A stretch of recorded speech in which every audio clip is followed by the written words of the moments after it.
Yeah, I think the issue is that worldwide there's emerging democracies, there's rising middle classes, there's all sorts of movements, societal and political, that require that populations get access to voting, entitlement benefits, financial services, and much of the population worldwide is still rural, and they don't have infrastructure, and they don't have any identity documentation.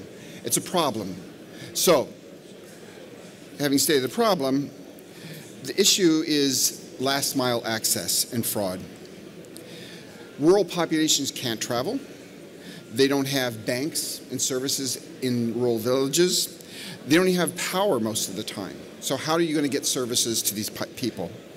In addition, there's rampant fraud. So entitlements. Most entitlements in India, vast cash payments, never reach the intended recipients.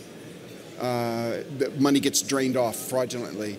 And even if it doesn't reach the recipients, recipients can actually sign up for 2, 3, 4 accounts and get more than their fair share.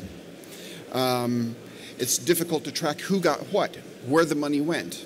And there's massive payments, massive amounts of cash that are at stake. Now, traditionally the way people have addressed this is through national ID cards. But there again, they're easy to forge, they're easy to lose, they're not reliable in and of themselves to provide security and identity. And this is where biometrics come in. In many of these countries, the populations in the rural areas are illiterate. They don't have birth certificates, they don't have driver's licenses, they don't have passports. There's zero identity infrastructure. So how do you identify people under those circumstances? And biometrics is the obvious answer. Everybody comes provisioned with fingerprints. They come provisioned with irises. So that is the natural way to identify people. And in fact, they're being adopted worldwide. Brazil and Nigeria are using them to clean their voter rolls and to enforce one person, one vote. And we'll talk about why that's important. India is fingerprinting the whole population. 650 million people, not just fingerprints, but irises, face, and all other identification.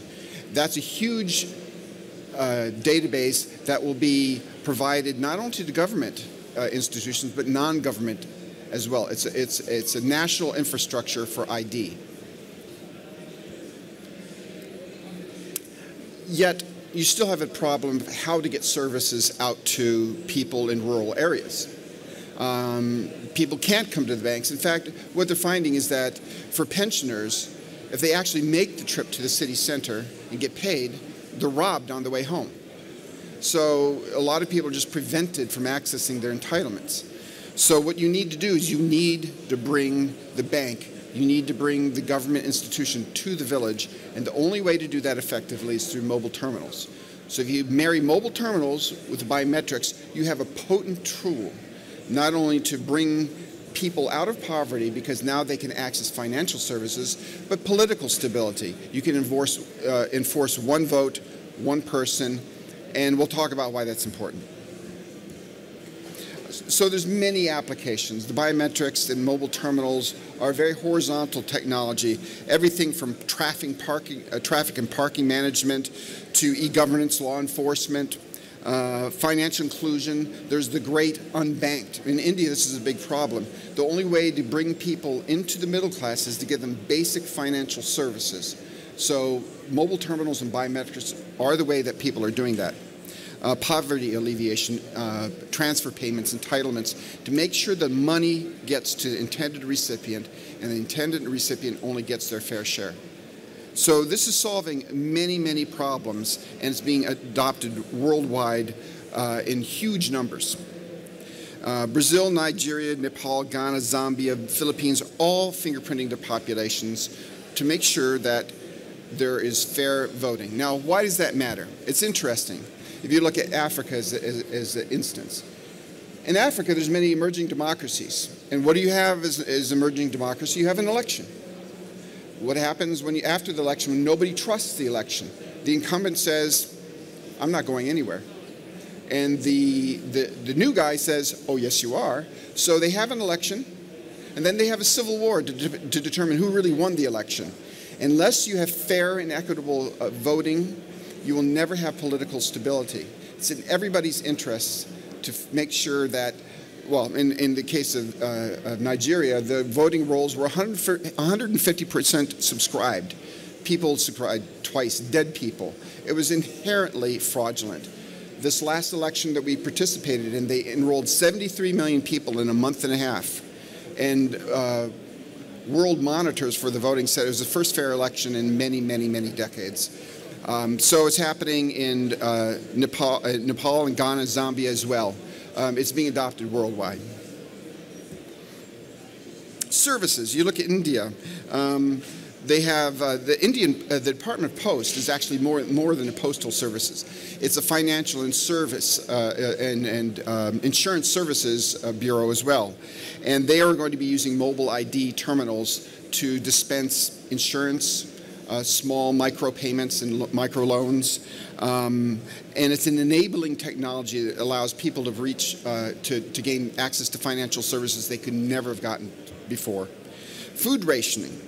Right now, what happens to a lot of the fair trade stores is that all the foodstuffs that gets transferred for distribution amongst the poor gets stolen, basically. So you have all these transfer payments and entitlements to provide social stability that are being siphoned off fraudulently. Again, biometrics and mobile terminals are a key way to fight that and provide the payments to the people that need them. NREGA, they have a national labor guarantee. You're guaranteed 100 days of employment per year. Now, having signed up for the program, they have to make sure people actually show up and work. They have to make sure that people are paid and only paid once. The fraud is so rampant and the solution so obvious in mobile terminals and biometrics. Again, India has embraced it wholeheartedly, and as they enroll their whole population, that database is being served up to financial institutions, government institutions. It's a national treasure. It's a national infrastructure. Microcredit. This is very big in Latin America, reaching the unbanked. And again, the only way you can reach economically these people are through mobile terminals. You bring the mobile terminal out to the village, put it down, a bank is in town. With 3G services, especially in Latin America, you can actually transact real time and provide financial services. So IT technology is changing the way services are delivered across the globe. It's interesting that outside of North America, well, let's put it this way. We've been in the biometric business for a long time, and everybody that initially entered the biometric business in North America and Europe figured there would be this big inflection point where biometrics would be embraced and everybody would use them. As a matter of fact, it hasn't. And the reason why is because, one, biometrics association with criminality, forensics, the fact that I have probably 10 different pieces of identity that can prove who I am, from passports, birth records, licenses, credit cards. There's no marginal benefit for a fingerprint for me.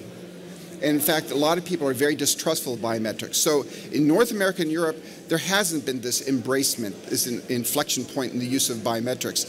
Where it's coming from is Africa, India, Asia, where there's zero identity infrastructure. And by giving their fingerprint, populations are able to make sure that voting is fair, that they receive entitlements. Education services are given out equitably. It is a huge social benefit, and it's being embraced worldwide. Again, as I said, preventing voter fraud is a principal area of concern. The issue there is that it's very difficult because not only do you have to enroll people appropriately, but in voting, you have to distribute complex systems, and they have to work one time, one day. If they're a day late, there's no brownie points. You're sunk. So it's very important. The reason why we're very much involved in biometrics worldwide is that we can produce these things in hundreds of thousands quantities and integrate them very quickly and serve the needs of voting programs in all these countries. No other biometric company can do that. And again, mobile ID terminals are the way that services are being delivered to these rural populations, and all of them will have biometrics on them. And the fact that the thing that's enabling all this activity is really the national government's fingerprinting their populations, providing this as an infrastructure for government and non-government institutions.